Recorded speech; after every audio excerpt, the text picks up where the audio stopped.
প্রবাহিত রক্ত মরা জন্তুর মাংস, শুয়োরের মাংস, আল্লাহ ব্যতীত অপরের নামে উৎসর্গ করা জিনিস তোমাদের জন্য হারাম করা হলো।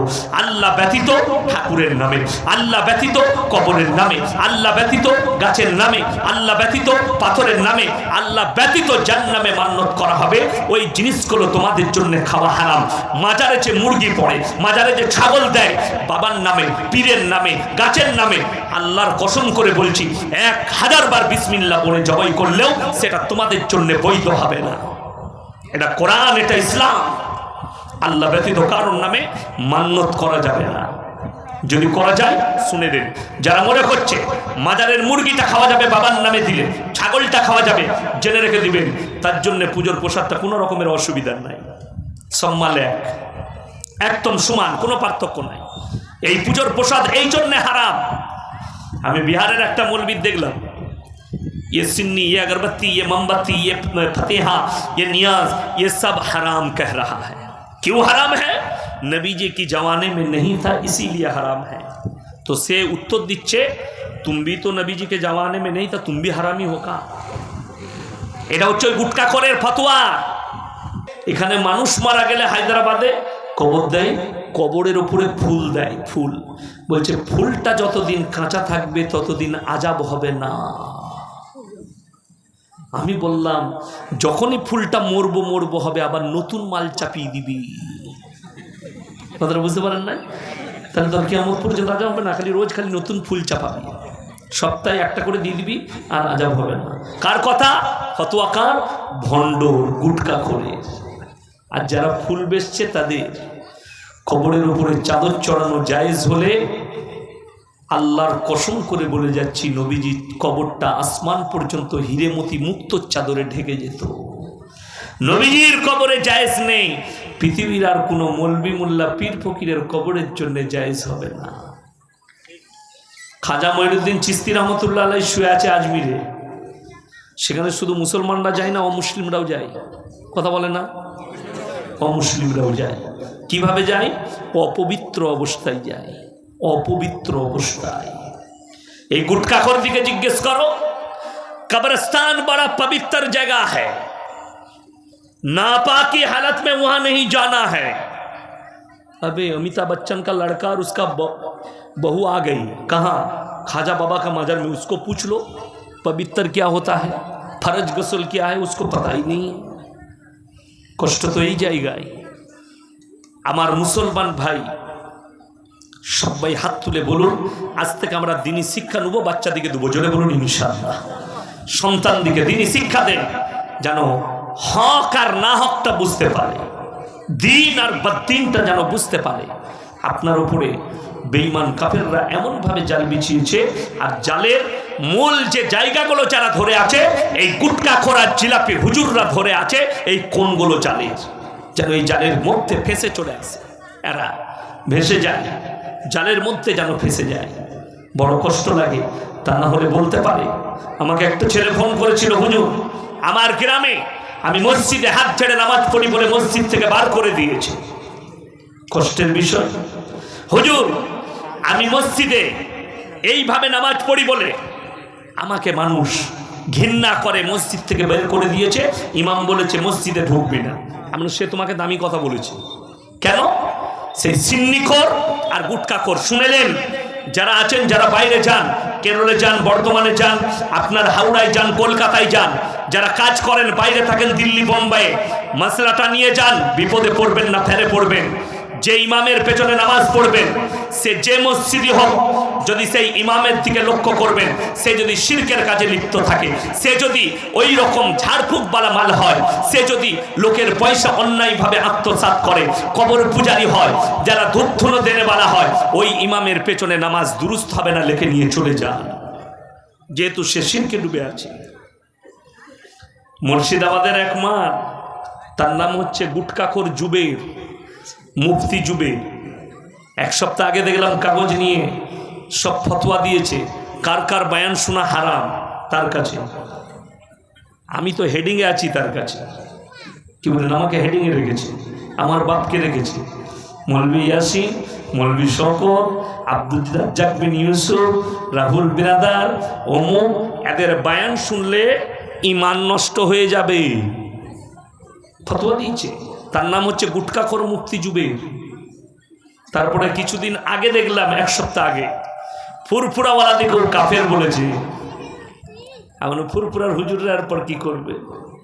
কেন? ফুরফুরার সঙ্গে ঘরেতে যে মেয়ের বিয়ে দিবে সেও কাফের। এরা ফতোয়া দেয় আহলে হাদিস দেওবন্দি মৌলবীদের সঙ্গে মুলাকাত করলে বউ তালাক হয়ে যাবে। তো আমি মুর্শিদাবাদে এক জলসায় ছিলাম, ভরতপুর এলাকায়। আমার পরে এক গুটখাখোর চাপবে, তো তাকে নিয়ে এসছে। তো আমি জলসা শেষ করি, তাকে বললাম আসসালামু আলাইকুম হুজুর। সেও আমার সঙ্গে হাতটা মিলালো। আমি মসজিদে গিয়ে খেতে বসে বললাম, ওর বউটা কি হবে এরপর? কথাটা বুঝতে পেরেছেন না? পারেননি? আমরা হুজুরকে প্রশ্ন করো যে আপনি তো একটা অন্য দলের মৌলবীর সঙ্গে মুলাকাত করলেন, আপনারা তো ফতোয়া দিয়েছেন আহলে হাদিস দেওবন্দি মৌলবীর সঙ্গে মুলাকাত করলে বউ তালাক হয়ে যাবে, তোমার বউটা কি হবে? এ তো বিপদের কথা। এদের কাছ থেকে সমাজকে দূরে থাকা দরকার। আমার মুসলমান ভাই, ওই জন্য আকীদাকে ঠিক করুন। যেখানে নামাজ পড়বেন সেই ইমামের আকীদা ঠিক আছে কিনা এটার দিকে লক্ষ্য করবেন, তা না হলে বিপদগ্রস্ত হয়ে পড়বেন। আপনার নামাজ আল্লাহর কাছে মকবুল হবে না। ওই শিরক করনে वाला, বেদাতের উপরে ডুবে থাকনে वाला, আল্লাহর সঙ্গে শিরক করার কারণে তার সঙ্গে সম্পর্ক থাকবে না।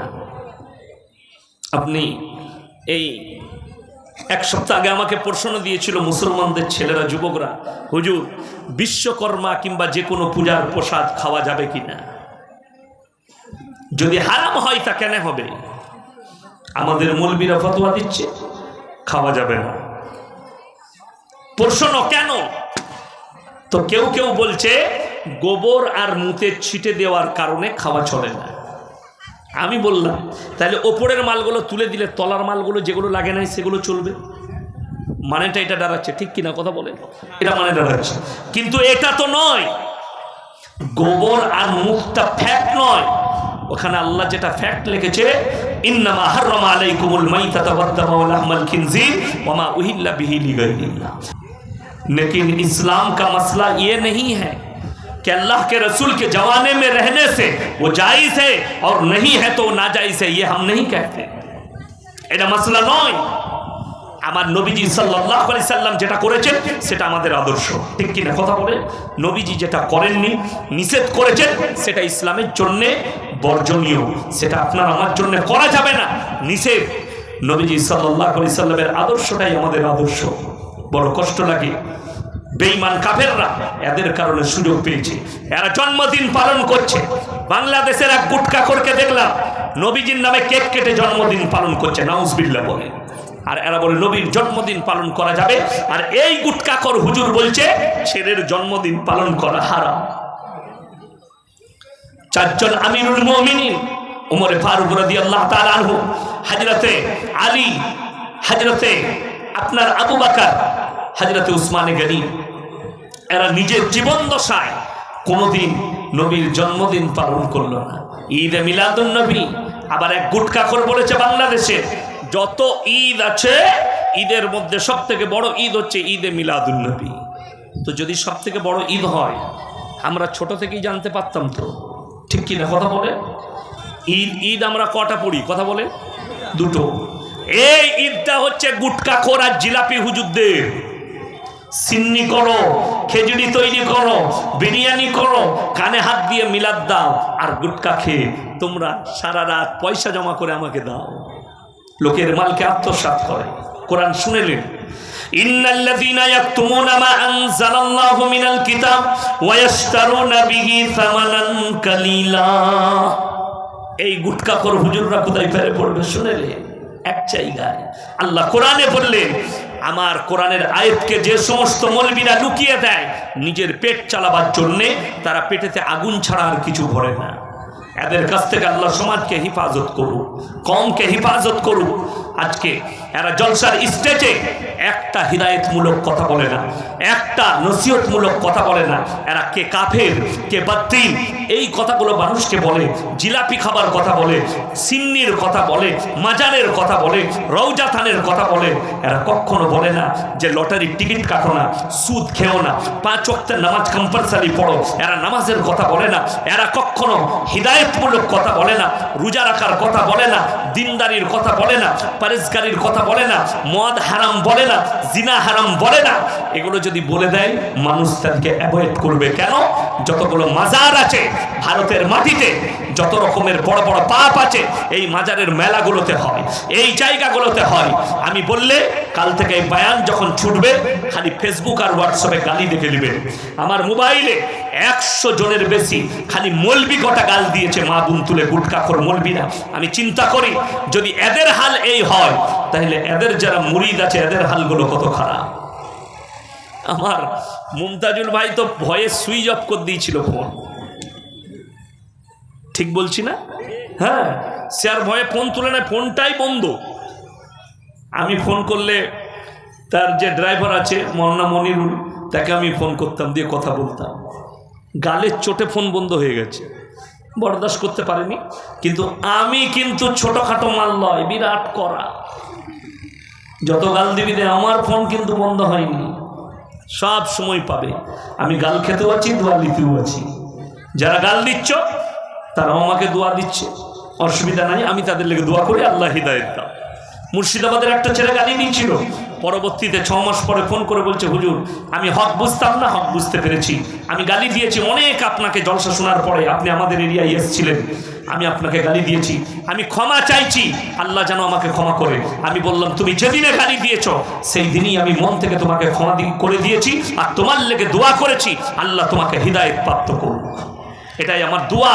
যারা আমাকে গালি দেয় তাদের জন্য আমার দোয়া, অসুবিধা কিচ্ছু নাই। আমি চাই মানুষ হক পথে আসুক, গালি দিয়ে কোনো জিনিসকে দাবানো যায় না।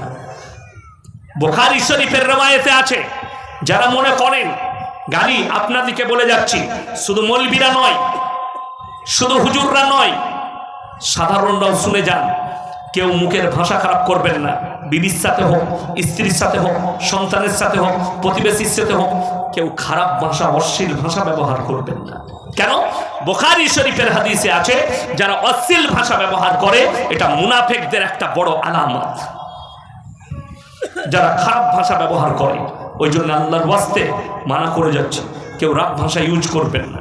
যে কোনো মানুষকে কড়া ভাষা বলা যায়, তার পদ্ধতি আছে, সিস্টেমেটিক্যাল আছে। আপনি অবশ্যই বলতে পারবেন একটা কড়া ভাষা, কিন্তু ভদ্র ভাষাই তাকে কড়া বলতে হবে। আপনার মিজাজের দ্বারা তাকে কড়া ভাষা বলতে হবে। নবীজি সাল্লাল্লাহু আলাইহি সাল্লাম তো ওই আখলাক দেয়নি, চরিত্র দিয়েছি। তোমরা ততক্ষণ পর্যন্ত মুমিন হতে পারবে না যতক্ষণ পর্যন্ত তোমার কাছ থেকে তোমার প্রতিবেশী সুরক্ষিত নয়, তুমি সুরক্ষা দিতে পারো না। সব দিক দিয়ে সুরক্ষা দিতে হবে, তবে তুমি মুমিন, তবে তুমি মুসলমান।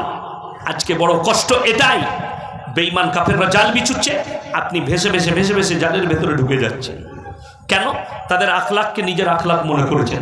তার 1 নম্বর মূল কারণ হচ্ছে উলামা থেকে বিচ্ছিন্ন, কোরআন হাদিস থেকে সম্পর্ক দূর করা, দুনিয়ার দিকে দূরে সরে দুনিয়ার সাথে টাচে চলে যাওয়া। এটাই হচ্ছে কারণ। তা না হলে আল্লাহ রাব্বুল আলামিন এমন কোরআন দিয়েছেন, আল্লাহর কসম করে বলছি, পৃথিবীর শুরু থেকে শেষ পর্যন্ত পুরো বায়োডাটা আল্লাহ কোরআনে ভরে দিয়েছে। যেটা চাইবেন, যতগুলো যুগ আসবে, যতগুলো যুগেতে যতগুলো পাপ আসবে, প্রত্যেকটা পাপকে ট্যাকেল দিবার জন্য কোরআন রেডি হয়ে দাঁড়িয়ে আছে। কোরআন স্ট্যান্ড আছে, কোরআন আর নবীজির হাদিস তাদেরকে ট্যাকেল দিবার জন্য রুকে দাঁড়িয়ে আছে। কেউ কিচ্ছু করতে পারবে না। যারা বলছে ইসলাম কো মিটা দেंगे, আসামের মুখ্যমন্ত্রী হিমন্ত বিশ্ব শর্মাজি मीडिया सामने बोले, ये इस्लाम को मिटाना मेरा लक्ष्य है, इस्लाम को मिटा देंगे। हिंदुस्तान के माटी से मिट्टी से नहीं, पूरे दुनिया से इस्लाम मिट जाना चाहिए। तुम तो दूर, तुम्हारा जितना भी नस्ल है सब भी आ जाएंगे। तो अल्लाह की कसम, कुरान के एक जेर जबर को तुम मिटा नहीं सकते। जोरे बोलो सुभान अल्लाह। मुसलमान कलमार উপরে দাঁড়িয়ে যান। বেঈমানের চাকা বেঈমানের ওপর থেকে আল্লাহ ঘুরিয়ে দেবে, এর মধ্যে কোনো সন্দেহ নেই। 313 জন সাহাবী একদিকে, 1000-এর বেশি বেঈমান কাফের একদিকে। আল্লাহ তাআলা খালি আল্লাহর উপরে বিশ্বাস আনার কারণে আল্লাহ তাআলা বেঈমান কাফের দিকে পরাজিত করে সাহাবীদিকে জয়লাভ করিয়েছেন। তার কারণ একটাই, তারা নবীজি সাল্লাল্লাহু আলাইহি সাল্লামের আদর্শের উপরে টিকে ছিল, হকের উপরে টিকে ছিল, তাদের মানহাজ ঠিক ছিল, তাদের চলার পথ ঠিক ছিল। আজকে আমাদের কাছে এত বড় বিপদ আসার কারণ, না আমাদের দিন ঠিক আছে, না মানহাজ ঠিক আছে, না চলার পথ ঠিক আছে। বেঈমান কাফেরের আখলাক আর চরিত্রকে তুমি নিজের চরিত্র মনে করেছো। আজ পর্যন্ত আমার আব্বাজির ৭৮ বছর বয়স হলো, কেউ কোনোদিন আমার আব্বাজিকে জিজ্ঞেস করতে আসেনি যে হুজুর পুজোর প্রসাদ খাওয়া যাবে কিনা। আজকে মুসলমান এতটা নিচে নেমেছে, আমাদের মতো মৌলবীদিকে জিজ্ঞেস করে হুজুর পুজোর প্রসাদ খাওয়া যাবে কিনা। তাদেরকে কত উত্তর দেবো?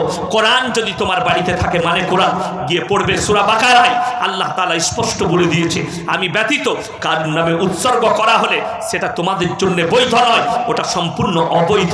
তোমাদের জন্য হারাম কারার দেওয়া হয়েছে, মরা প্রাণীর মাংস হারাম কারার দেওয়া হয়েছে, শুয়োরের মাংস। আল্লাহ তাআলা কোরআনে শুনে রেখে দেন, যারা মাজারের পড়া মুরগি খায়, মাজারের দিয়া ছাগল খায়, আল্লাহ তাআলা ওই মাংসগুলো কার সাথে তুলনা করলেন? শুয়োরের মাংসের সঙ্গে আল্লাহ তুলনা করলেন। যেমন শুয়োরটা হারাম, ওই রকম ওই গাছের তলায় মুরগির মাংস দেওয়া, এই সমস্ত আল্লাহ ব্যতীত অপরের নামে উৎসর্গ করা জিনিসগুলো ওই ধরনেরই হারাম। আল্লাহ একসাথে মিট করে দিলেন যাতে মানুষ বুঝতে পারে, মানুষ ঘৃণা করে, মানুষ ওই জায়গা থেকে অ্যাভয়েড হয়।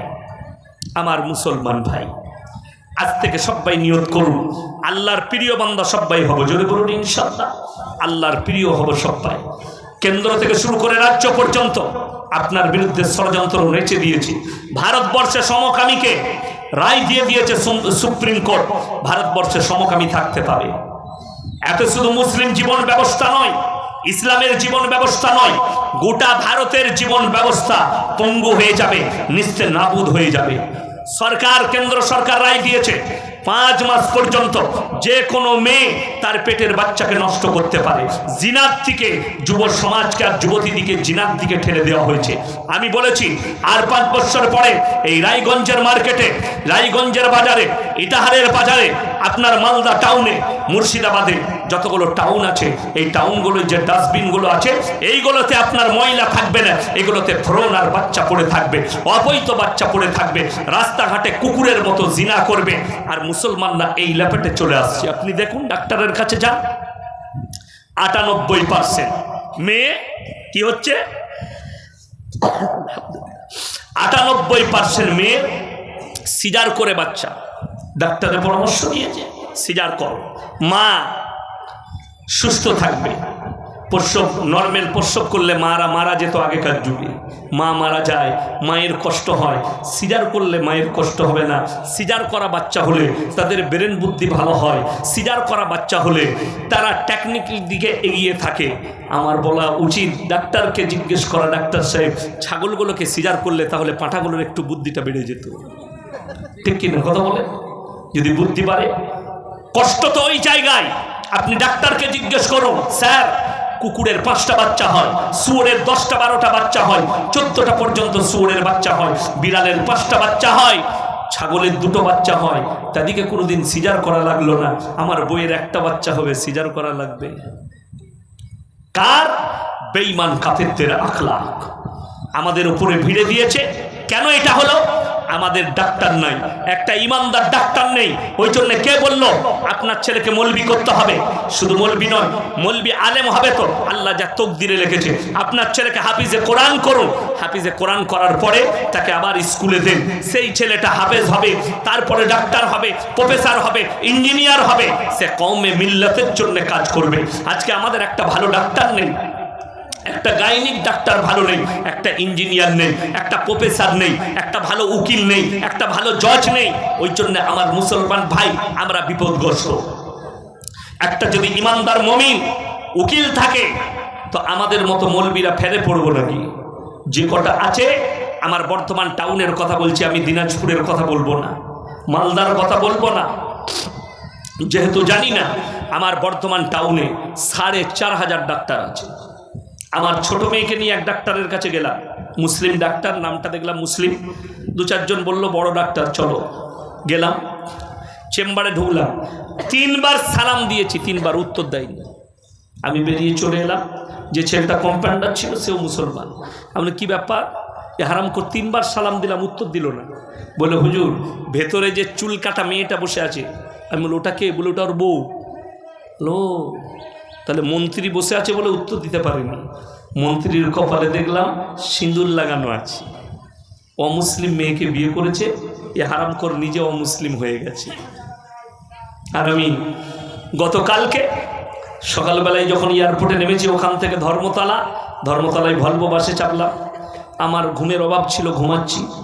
তো একটা হোটেলে এসে গাড়িটা দাঁড়ালো, ওখানে ঘুম ভাঙলো, আমি ইস্তিনজা করলাম, তারপর আবার সিটে বসলাম। তো আমার পেছনে অনেকগুলো মেয়ে ছেলে ছিল। একটা মেয়ে বারবার আসছে আর আমাকে দেখে যাচ্ছে। শেষকালে না থাকতে পেরে বললে, স্যার একটা কথা বলবো। হুজুর। কি হয়েছে? আপনি ইয়াসিন সাহেব না? আমি বলছি। বললে আমি অনেক বড় আপনার ফ্যান, আমি জলসা শুনি আপনার। আমি কিন্তু অমুসলিমদের মেয়ে একটা মুসলিম ছেলেকে বিয়ে করে ঈমান এনেছি। জোরে বলুন সুবহানাল্লাহ। সে ঈমান আনলো, আর এই হারামখোর ডাক্তার কি করে বেঈমান হলো? ইয়ার বাপ তো দ্বীনি শিক্ষা দিয়েছে, শুনেলেন?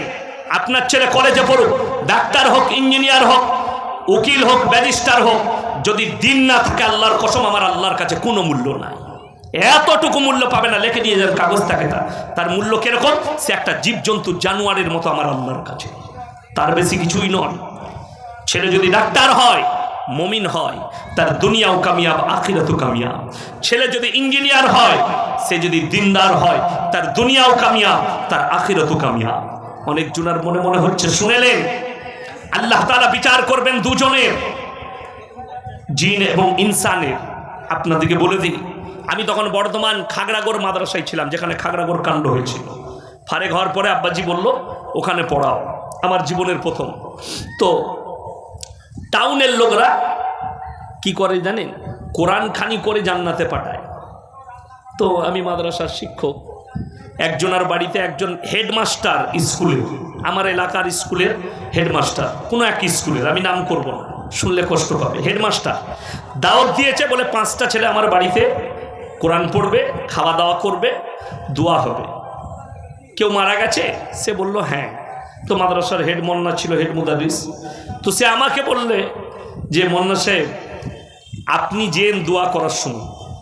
আমি দেখলাম যেতে হবে, দেখতে হবে কাণ্ড কারখানা কি আছে। আমি বললাম খানা আমি খাবো না, মাদ্রাসায় খাই, আমি দোয়ার সময় যাব। জোহরের পরে গেলাম, আমি বললাম বাবা কার নামে দোয়া হবে? বলছে টনি। আমার টনি কি নাম, ভালো নাম নেই? বললে আমার 10টা বিড়াল আছে, ওই বিড়ালটার নাম আমি টনি রেখেছি। আমরা তোবা বিড়ালের নামে কি দোয়াবে? আমি বললাম কোন স্কুলে চাকরি করেন, কে চাকরি দিয়েছে, কেন এটা করলো? বিড়ালের নামে দোয়া। আল্লাহ কিয়ামতের দিনে শুধু দুজনের বিচার করবেন, জিন এবং ইনসান। তাকে বুঝালাম, তারপরে তার হিসাব বার করলাম কোন মতের কিভাবে চলে। তখন দেখলাম সে হচ্ছে জিলাপি হুজুরের মুড়ি। আমি দোয়া করিনি, পালিয়ে এসছি। আমাকে বলেছে বদ্দিন হুজুর, এর মধ্যে দিন নাই। আমাকে বলেছে বিড়ালের লেগে সারা দয়া নেই, বিড়ালের লেগে দোয়া করলো না। শুনে নেন, ভালো করে লিখে নিয়ে যান, কোন মাসুম বাচ্চা যদি মরে যায়, নাবালিগ ছেলে, তার লেগে দোয়া করা লাগবে না, তুমি নিজের লেগে দোয়া করো। আমাদের দেশের মায়েরা দোয়া করে কার লেগে? বাচ্চা ছেলে মারা গেছে তার লেগে দোয়া করে। সে জান্নাতের বাগিচায় থাকবে, তার কোনো পাপ নেই, সেই ছেলেটা জান্নাতি, তার লেগে দোয়া করা লাগবে না। তুমি পাপ করেছো, তুমি নিজের লেগে দোয়া করো। আর আমাদের দেশের গুটকাখোর আর এই সিন্নি হুজুররা ওই বাচ্চার লেগেও মিলাদ করাবে, যাতে পয়সা পায় আর খানা পায়। আর আমি বলে যাচ্ছি, ইসলামে মিলাদই নেই। মিলাদ মানে হচ্ছে জীবন আদর্শ বর্ণনা করা। আজকে যদি নবীজির কথা বলি, নবীজি দেখতে এরকম ছিলেন, নবীজি সাল্লাল্লাহু আলাইহি সাল্লামের আদর্শ বলছি, এটারই নাম মিলাদ। জীবন আদর্শ বর্ণনা করা, মিলাদুন নবী, নবীর জীবন আদর্শ বর্ণনা করা। তো শুনেছেন, জীবন আদর্শ যদি কেউ বলে, আবার এরাই বলছে গুটকাখোর বলো, যেদিনে নবীজি জন্মগ্রহণ করেছেন সেই দিনই নবীজির মৃত্যু হয়েছে। যদি এটা সত্য হয় যে যেদিনে মৃত্যু সেই দিনই জন্ম, তাহলে তো মৃত্যু দিবস পালন করবি না জন্ম দিবস? নিজে ঠিক কর। সবাই নিয়ত করেলেন আজ থেকে 5 ওয়াক্তের নামাজি হবে। জোরে বলুন ইনশাআল্লাহ। যারা পড়েন না তাদেরকে বলে যাচ্ছি, নবীজি বলেছেন যার নামাজ নাই তার ইসলাম নেই। যার নামাজ নেই তার ইসলাম নেই। মায়েদিকে বলছি, নামাজি হও, পর্দা পুশিদাই এসো, দিনদার হও, পরকালে চিন্তা করো মরণের পরে কি হবে। আমার মুসলমান ভাই, প্রত্যেকটা মানুষকে আল্লাহর কাছে হাজিরি দিতে হবে, এতটুকু রিহাই পাবে না। প্রত্যেকটা মুসলমান আল্লাহর কাছে হাজিরি দেবে, এতটুকু রিহাই পাবে না। হাজিরি থেকে আল্লাহ সকলকে হাজির হতে হবে কিয়ামতের দিনে, আল্লাহ হাজির করাবেন, কেউ রিহাই পাবে না। একটা দানা পরিমাণ কেউ রিহাই পাবে না, আল্লাহ নবী রাসূল দিকেও ডাক করাবে। ওই জন্য কোরআনে আছে, ফালানাসআলান্নাল্লাযীনা উরসিলা ইলাইহিম ওয়ালানাসআলান্নাল মুরসালিন। আমি শুধু মানুষকে নয়, নবী পয়গম্বর রাসূলকেও দাঁড় করাবো, তাদের কমকেও দাঁড় করাবো। কিভাবে দাওয়াত দিয়েছো তোমরা, কিভাবে কবুল করেছো, প্রত্যেকটা জিনিসকে পাই টু পাই আল্লাহ দেখবেন কিয়ামতের দিন। চলুন এরপরে যারা আল্লাহর প্রিয় বান্দা হবে, আমার আল্লাহ কোরআনে শর্ত রেখে দিলেন, তাবারাকাল্লাযী জাআলা ফিস সামাই বুরুজা ওয়া জাআলা ফিহা সিরাজান ওয়া কমারাম মুনীরা ওয়া হুয়াল্লাযী জাআলাল লাইলা ওয়ান নাহার খিলফাতান লিমান আরাদা ইয়াযযাক্কারা ওয়া আরাদা শুকুরা। তাবারাকাল্লাযী জাআলা ফিস সামাই বুরুজা, বুরুজ মানে হচ্ছে আসমান। আমি এই আসমানটাকে চন্দ্র, সূর্য, গ্রহ, তারা, নক্ষত্র দিয়ে সাজানিত করেছি। ওয়া হুয়াল্লাযী জাআলাল লাইলা ওয়ান নাহার, দিবা এবং রাত্রি আমি আল্লাহ সৃষ্টি করেছি। তার থেকে তোমরা জ্ঞান অর্জন করো এবং আমার আল্লাহর কৃতজ্ঞতা যাপন করো, শুকর আদায় করো।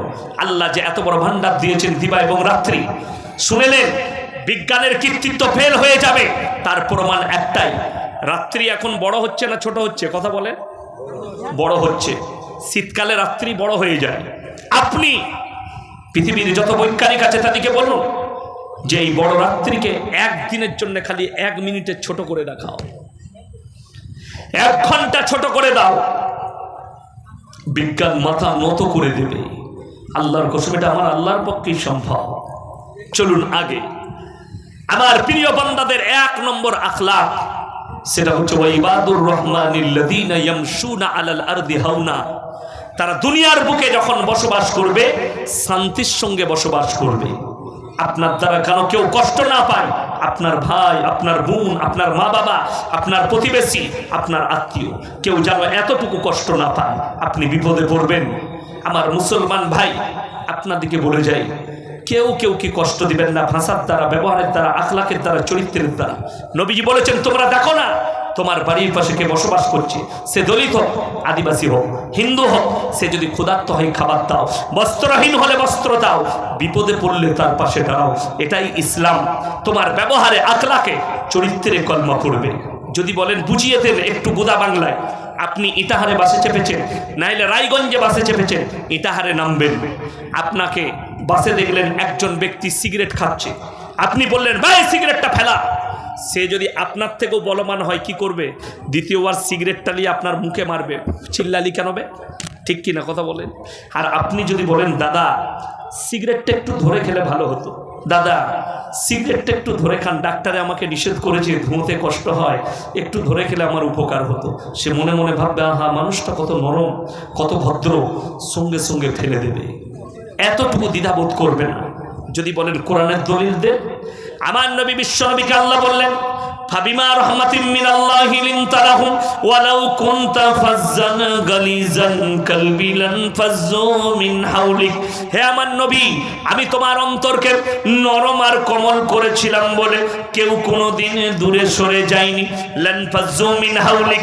আর আমি যদি আপনাকে কর্কশ ভাষী করিতাম, সবাই আপনার কাছ থেকে দূরে সরে যেত। আমি তোমাকে নরম করেছিলাম। তাই হযরতে ওমরে ফারুক রাদিয়াল্লাহু তাআলা আনহু নবীজির গর্দন নিতে এসে কলমা পড়ে বাড়ি ফিরে গেছে। হযরতে হিন্দা নবীজির চাচা যান আমিরে হামজা রাদিয়াল্লাহু তাআলা আনহুর কলিজাটাকে চিবিয়ে খেয়েছে।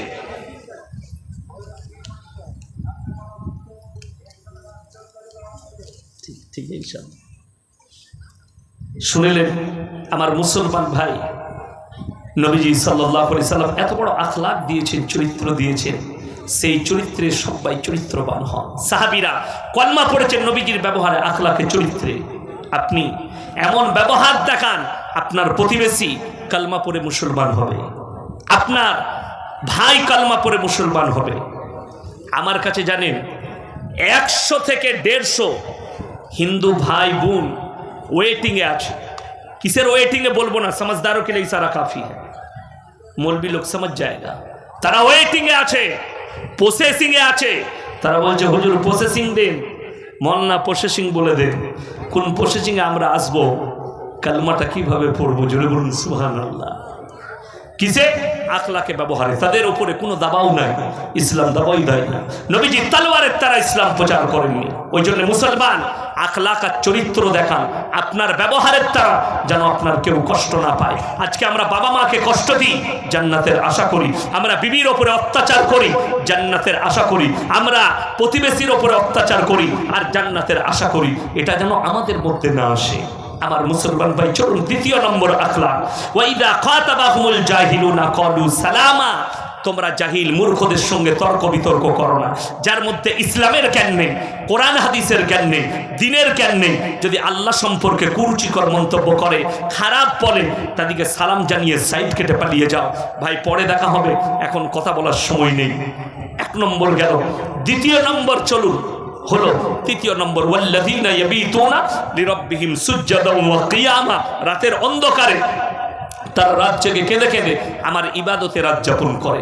আমার মুসলমান ভাই, সবাই আখলাক আর চরিত্র নিয়ে আসুন, আল্লাহর প্রিয় বান্দা হবেন। মুসলমান, আপনি মনে মনে ভাবছেন আমাকে যে আল্লাহ মাল দিয়েছে, আমাকে যে সম্পদ দিয়েছে, এই সম্পদটা আমার কতটা সম্পদ আমার কাছে কতদিন থাকবে, কিভাবে আমার কাছে থেকে যাবে, যদি এটা জানতে চান, এটাও কোরআন জানিয়েছে যে কখন আল্লাহ মাল কেড়ে নেয় আর আল্লাহ কখন মালে বরকত দেয়। তিনটে জায়গায় আপনারা খরচ করবেন তিনজনের পেছনে, জোরে বলুন ইনশাআল্লাহ। কজনের পেছনে? তিনজনের পেছনে আল্লাহ কোরআনে বললেন, তাহলে তোমাদের মালেতে আল্লাহ বরকত দেবেন। ওয়া আতিদাল কুরবা হাক্কাহু ওয়াল মিসকিন ওয়া ইবনাস সাবিলি ওয়া লা তুবাদদির তাবদীরা। এক নম্বর, ওয়া আতিদাল কুরবা, তোমার সবথেকে কাছের গরিবের পেছনে খরচ করবে। ওয়াল ইয়াতামা ওয়াল মাসাকিন, তারপরে লক্ষ্য রাখবেন এলাকায় কারা ইতিম আর মিসকিন কোথায় আছে। ওয়া ইবনাস সাবিলি ওয়া লা তুবাদদির তাবদীরা, তারপরে লক্ষ্য করো তোমার কাছে মুসাফির কে এসছে। এই তিনজনের পেছনে। আজকের এই জলসায় সবথেকে বড় মুসাফির কে? কথা বলে না? আমি 320 কিলোমিটার রাস্তা অতিক্রম করে এসেছি, আবার অতটাই যাব। আমি মুসাফির। আজকের জলসায় সব থেকে বড় মুসাফির আমি। আল্লাহ কোরআনে বললেন, যারা মুসাফিরের কথা, মুসাফিরের দোয়া নেয়, মুসাফিরের দোয়াকে আল্লাহ কবুল করে নেয়, এতিম মিসকিন মজলুমের দোয়াকে আল্লাহ কবুল করে নেয়, কাছের গরিবের দোয়াকে আল্লাহ, এই তিনজনের পেছনে যারা টাকা খরচ করবে, আল্লাহ তাদের দোয়াকে কবুল করে নেবেন। কেড়ে নেয় কখন? ইন্নাল মুবাদ্দিরিনা কানু ইখওয়ানাশ শায়াতিন। যারা অপব্যয় করে, আমার আল্লাহ বললেন তারা হচ্ছে শয়তানের ভাই। শয়তান জাহান্নামী, তার যারা ভাই হবে তারা জান্নাতে যাবে না। যদি বলেন হুজুর অপব্যয়টা কি, ব্যাখ্যা করে দেন। অপব্যয় হচ্ছে মদের পেছনে পয়সা খরচ করা, গাঁজার পেছনে পয়সা খরচ করা, নারীর পেছনে পয়সা খরচ করা, গান বাজনাতে পয়সা খরচ করা, ইসলাম বিরোধী কোনো কাজে পয়সা খরচ করা, এগুলো হচ্ছে অপব্যয়। আল্লাহ তখন মালটা কেড়ে নেয়। সবাই বলুন, আমরা এই পৃথিবীতে এখন দুনিয়াতে সব থেকে দুটো জায়গা, আহম জায়গা, একটা হচ্ছে আল্লাহর ঘর মসজিদ, যেখানে আমরা ইবাদত করি, আর একটা ওই জায়গা যেখানে আল্লাহ আল্লাহর রসুলের কথা আলোচনা হয়। আজকে আমরা দুটো জায়গা পেয়েছি, এক হচ্ছে এই মজমা, দ্বিতীয় নম্বর এই মজমায় যারা এসছেন, যারা বসেছেন ছেলে মেয়ে, আমরা ভাগ্যবান যে অনেক ভাইয়ের টাকা এই মসজিদে লেগেছে, আরো আমাদের টাকা লাগবে। আমার ভাই, আমি মুসাফির মানুষ, আপনাদের কাছে আমি খালি 20টা ব্যক্তি কে কে আছেন আল্লাহর বান্দা 500 করে টাকা দেবেন, আমি আপনাদের কাছে দেখতে চাই। জাকির আকচ্ছিত সম্পদ, নবীজি বলেছেন কিয়ামতের দিনে মানুষ খালি কান্নাকাটি করবে। আমি যদি আরো বেশি কিছু দান করতাম আমার জন্য মঙ্গল হতো। আমি 20টা যুবককে দেখতে চাই যে 500 করে টাকা দেবেন। মাশাআল্লাহ। আসসালামু আলাইকুম। আমার বাবা এই কালেকশনের জালসার উপলক্ষে কালেকশনে যে মারা গেল গত মঙ্গলবার 11 তারিখ। আল্লাহু আকবার। তার আল্লাহ 5000 টাকা দুটো। দেখুন, আমার শ্বশুরের জন্য আমার শাশুড়ি 20 ব্যাগের সিমেন্ট দিয়েছে আমাকে। আমার শ্বশুরের জন্য, আমার হাজী সাহেব শ্বশুর ছিল, 4-5 মাস আগে মারা গেছে। মাশাআল্লাহ মাশাআল্লাহ। বাবার জন্য দোয়া করবেন, এই জালসার জন্য কালেকশন, জলসার কালেকশনের জন্য। ইনার আব্বাজি যাওয়ার সময় ইন্তেকাল করেছেন, আল্লাহ উনাকে শহীদের মর্তবা দেন, জোরে বলুন আল্লাহুম্মা আমিন। উনি 5000 টাকা দিয়েছেন উনার আব্বাজির জন্য। আল্লাহ এই ভাইয়ের জানে মালে ইজ্জতে আল্লাহ বরকত দেন, কারোবারে আল্লাহ বরকত দেন, রুজি রোজগার আল্লাহ বরকত দেন। আল্লাহ তাআলা হায়াত দারাজ করুক। যিনি বাপের জন্য মহব্বত করে 5,000 টাকা দিলেন, দেখুন দিনের কাজ, শহীদের মর্তবা আল্লাহ ওনাকে দান করুক, আল্লাহ জান্নাতবাসী করুক। জাকিরা গচ্ছিত সম্পদ, এই মাল আল্লাহর রাস্তায় খরচ করবেন। নবীজি এলান করেছেন ওয়ামা ইউকরিদুল্লাহ কারদান হাসানা, আল্লাহর রাস্তায় হে আমার সাহাবীরা কে কি দান করবে?